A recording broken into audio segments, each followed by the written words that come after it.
আসসালামু আলাইকুম রহমতুল্লাহ। ওয়েলকাম করছি Anis agro farm Facebook page এবং ইউটিউব চ্যানেল থেকে। থাম্বনেইল দেখে আপনারা বুঝতে পেরেছেন আজকের ভিডিওতে আমি ফার্ম করার পূর্বে এবং টাইগার মুরগি পালন করার আগে যে বিষয়গুলো লক্ষ্য রাখতে হয় সেই বিষয়গুলো নিয়ে আলোচনা করব এবং কন্টেন্ট ক্রিয়েটর মানিক ভাই টাইগার মুরগি পালন করে কী কারণে লস খেয়েছে তা নিয়ে আলোচনা করব ইনশাল্লাহ। ভিডিওটি সম্পূর্ণ দেখতে থাকুন, আশা করি আপনার উপকার হবে।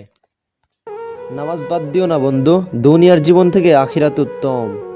খামার শুরু করার পূর্বে প্রথমে আপনার একটা জিনিস খেয়াল রাখতে হবে, আপনি কখনো ইউটিউব দেখে উৎসাহিত হবেন না, এতে আপনি ক্ষতির সম্মুখীন হবেন।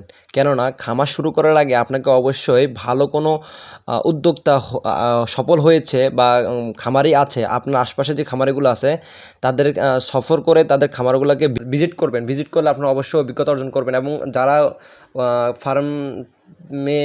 ফার্মিং করে তাদের সাথে কথোপকথন করবেন এবং বিষয়গুলো জানার চেষ্টা করবেন। ওনারা অবশ্যই এই জিনিসগুলো আপনাদেরকে আমি নিজে প্রথমে উঠানোর আগে অবশ্যই অনেকগুলো ফার্ম, আলহামদুলিল্লাহ আমাদের থানার মধ্যে যতগুলো ফার্ম আছে কম বেশি সবগুলো ফার্মে আমি সবসময় সুযোগ পেলে চলে যাই, তাদের সাথে কথোপকথন করি, তাদের সাথে মানে ডিম যখন আমাদের এদিকে আলহামদুলিল্লাহ ডিমের চাহিদা খুব ভালো, তো আমি চাচ্ছিলাম যে ডিমের মুরগি পালার জন্য, তো তাদের সাথে আমি যখন এই বিষয় নিয়ে আলোচনা করি তখন তারা বিস্তারিত জানায়। আবার চিন্তা করলাম যে ইউটিউবের মধ্যে প্রায় দেখতে পাচ্ছি যে টাইগার মুরগি 6-7 কেজি ওজন হয়, আলহামদুলিল্লাহ আমাদের এদিকে মাংসের চাহিদা খুব ভালো মাশাআল্লাহ। তো চিন্তা করলাম যে কিছু টাইগার মুরগি উঠাই। আপনার স্ক্রিনে দেখতে পাচ্ছেন আমি অল্প কিছু টাইগার মুরগি উঠেছিলাম অনেক কয়েকদিন আগে। তো সেই ক্ষেত্রে আমি একটা চিন্তা করলাম যে না, মোটামুটি ওনারা যেভাবে বলে একটা টাইগার মুরগি 6-7 কেজি ওজন হয়, আসলে বিষয়টা কী? কিন্তু আসলে একদম সম্পূর্ণ একটা ভুয়া।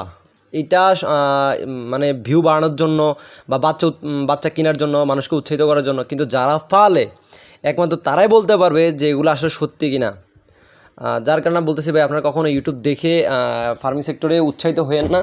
আগে জিনিসগুলোকে উপলব্ধি করেন, আশপাশের ফার্মগুলো ঘুরে আপনি কোন ধরেন আজকে আপনি দেখছেন ইউটিউবের মধ্যে যে একটা বিষয় 5 কেজি 10 কেজি ওজন হয়ে যায়, 7 কেজি 8 কেজি ওজন হয়ে যায়, আমি পারলে হয়তো এরকম হবে, তা কিন্তু বিষয়টা না। আপনাকে আগে জিনিসগুলা উপলব্ধি করতে হবে, কীভাবে জিনিসগুলা পালা যায়, কীভাবে ব্রিডিং করতে হবে, কীভাবে ওষুধগুলো খাওয়াতে হবে, কখন কোন ওষুধ কোন ভ্যাকসিন দিতে হবে, কী খাবার খাওয়ালে ভালো হবে এবং কোন আপনাদের এলাকায় ওই খাবারগুলো পাওয়া যায় কিনা। যেমন একটা নারিশের কথা বলি, নারিশ খাবার খুব ভালো আলহামদুলিল্লাহ, কিন্তু আমাদের উপজেলার মধ্যে নারিশ খাবার পাওয়া যায় না, এটা অর্ডার দিয়ে আনতে হয়। যাতে আমি টুকটাক কবুতর এবং ফার্মিং আলহামদুলিল্লাহ কিছু ফালি, সেক্ষেত্রে বলতেছি আর কি, এই খাবারগুলোর কথা বলতেছি। তো যাই হোক, এখন মূল কথা হলো যে ভাই কখনো ইউটিউব দেখে উৎসাহিত না হয়ে আপনার এলাকার যে মাংসের জন্য যদি চাহিদা থাকে তাহলে মাংসের জন্য যেটা ভালো, মাংসের জন্য টাইগার বেস্ট, তারপর হলো সোনালি ক্লাসিক, এগুলো খুব ভালো, কালার বাট এগুলো বেটার। কিন্তু কখনোই ইউটিউব দেখে যদি আপনি উৎসাহিত হন তাহলে কিন্তু ফার্মিংয়ে লস খাওয়ার সম্ভাবনা সবথেকে বেশি। আর হুট করে বেশি পরিমাণ না উঠে অল্প কিছু উঠাইয়া দেখাটা ভালো, যে সেখান থেকে আপনি কিছু আর্ন করতে পারবেন কিনা বা এটা আসলে আপনাকে মানে সহায় হচ্ছে কিনা। আমাদের আঞ্চলিক ভাষায় বলে যে এটা সহ্য হয় না, এটা করতে গেলে এটা লস হয়ে যাবে, এই আর কি। তো প্রথমত আপনাকে আমার যেটা খেয়াল সেটা হলো আপনাকে আগে বুঝতে হবে যে আসলে আপনার এলাকায় যদি মাংসের জন্য চাহিদা থাকে, সেক্ষেত্রে আপনি কালাবার্ড হোক বা ব্রয়লার হোক বা আপনার টাইগার মুরগি হোক, এটা পালন করতে পারেন। তবে বর্তমানে বাংলাদেশে টাইগার মুরগি নিয়ে, যাতে আজকে একটা বিষয় হলো টাইগার মুরগি বিষয় নিয়ে কথা বলা, সেক্ষেত্রে আজকে বিষয়টা বলতেছি। টাইগার মুরগি বাংলাদেশে মানুষ এতটা একটা চক্র কাজ করে, এরা আপনি বিভিন্ন চ্যানেল দেখতে পারবেন, ইউটিউব চ্যানেল বিভিন্ন চ্যানেল আছে, নাম বলাটা ঠিক হবে না, তারপরেও সতর্ক করে দিই, এদের ভিডিওগুলো দেখে আপনি এত সুন্দর করে ভিডিওগুলো বানায়, মানে উৎসাহিত না হয়ে পারবেন না। আপনার নিজে মনে করবেন যে আমি টাইগার মুরগি নিয়ে আসবো।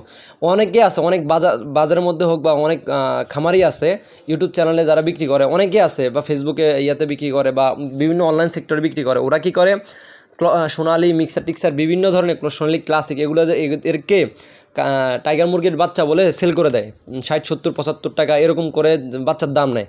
যেরকম আপনারা কদিন আগে দেখছেন আমাদের ইউটিউবের মধ্যে সোশ্যাল মিডিয়ায় আপনার মানিক ভাই, উনি প্রায় 6,000 টাইগার মুরগি পালন করছিল, লস খাইছে।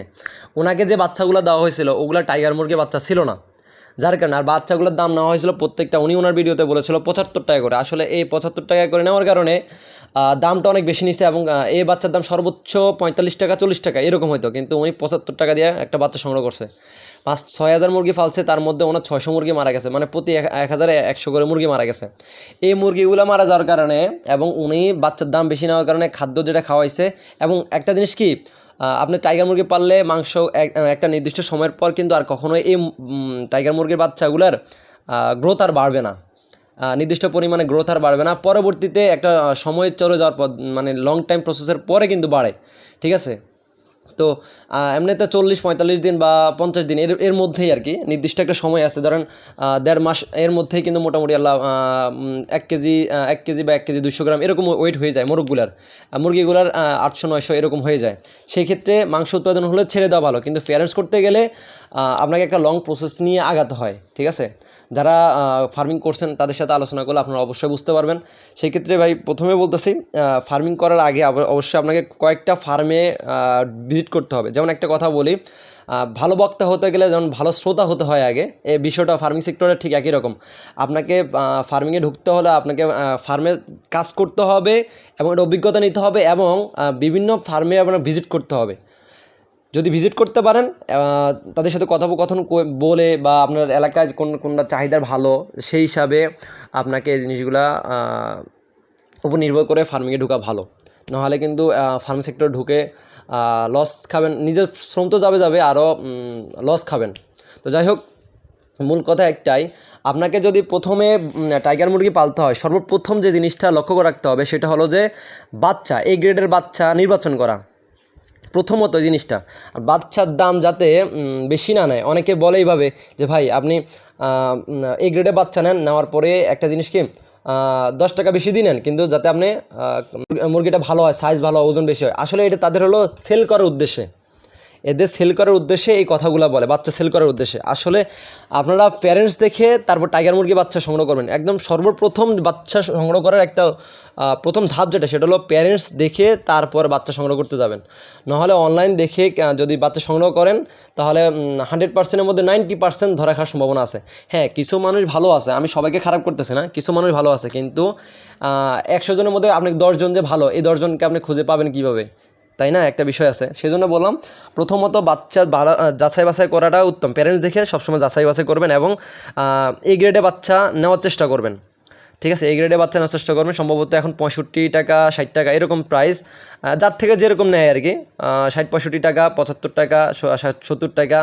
আসল টাইগার মুরগি, একদম পিওর যেটা টাইগার মুরগি, এটার এই গ্রেডের বাচ্চা একটু দাম আছে, ঠিক আছে, কিন্তু জাস্টিফাই করে নেওয়াটা উত্তম আর কি।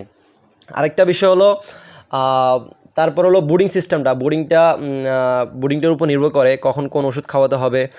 বিশেষ করে আপনার বুডিংয়ের সময় 3টা ওষুধ সবচেয়ে বেশি লাগে, রেনোসিন, লাইসোবিট, তারপর হলো রেনামক্স। এই 3টি ওষুধ সবসময় লাগবে। এগুলো 1 লিটার পানিতে 1 গ্রাম করে ব্যবহার করতে হয়। বাচ্চা যেদিন আপনারা সংগ্রহ করবেন প্রথমে নিয়ে আসার পরে 1 ঘন্টা রাখার পর আপনারা 1 ঘন্টা পরে গ্লুকোজ ডি দিতে হবে, পানির সাথে মিশিয়ে দিতে হবে, এবং 12 ঘন্টা পর আপনাকে লাইসোবিটটা দিতে হবে। লাইসোবিট দেওয়ার পর 3টা ব্যবহার করতে পারেন। ব্রুডিংয়ের ক্ষেত্রে আপনারা এনরোসিন, লাইসোবিট আর হলো আপনার রেনামক্স, এই 3টা ওষুধ ব্যবহার করতে পারেন। 1 লিটার পানিতে 1 গ্রাম করে ব্যবহার করতে পারবেন। তবে অবশ্যই যারা ফার্মিং সেক্টরে আছে, অভিজ্ঞ যারা করে নিয়মিত ফালে আর কি, তাদের সাথে পরামর্শ করে, তাদের থেকে অভিজ্ঞতা অর্জন করে অভিজ্ঞতা নিয়ে বা আপনার পশু চিকিৎসক আছে ওদের কাছে পরামর্শ নিয়ে তারপরে ওষুধগুলো ব্যবহার করা উত্তম, সব থেকে বেটার হয় আর কি এটা। আর অবশ্যই একটা জিনিস খেয়াল করবেন, ব্রুডারের যে লাইটগুলো ব্যবহার করবেন 100 ওয়াটের লাইট ব্যবহার করাটা উত্তম। 200 ওয়াট কখনো দিবেন না, এতে করে আপনার বাচ্চা মরে যাওয়ার সম্ভাবনা বেশি থাকে।